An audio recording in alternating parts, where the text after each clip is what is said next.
તો કોંગ્રેસ સાંસદ શક્તિસિંહ ગોહિલ આજે જામનગરની મુલાકાતે કોંગ્રેસના રાજ્યસભાના સાંસદ અને ગુજરાત કોંગ્રેસના પ્રમુખ શક્તિસિંહ ગોહિલ આજે જામનગરના પૂરગ્રસ્ત વિસ્તારોની મુલાકાત કરશે।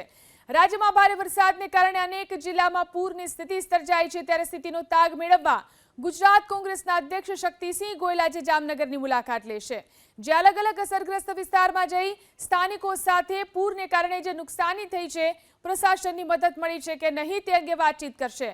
પૂરમાં કોંગ્રેસ પ્રમુખે તમામ કાર્યકરોને પ્રશાસન સાથે ખભે ખભો મિલાવી અસરગ્રસ્તોને શક્ય તમામ મદદ પહોંચાડવાની અપીલ પણ કરી છે।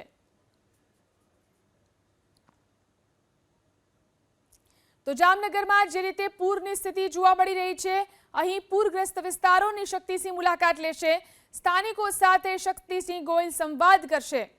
તો જે રીતે અનેક વિસ્તારો પાણીમાં ગરકાવ છે, જામનગરની અંદર જે રીતે ભારે વરસાદ ખાબક્યો, ત્યારે નુકસાનીનો તેઓ તાગ મેળવશે। પ્રશાસનની સાથે ખભે ખભો મિલાવી અને કામ કરવાની કોંગ્રેસના કાર્યકરોને તેમને સૂચના આપી છે।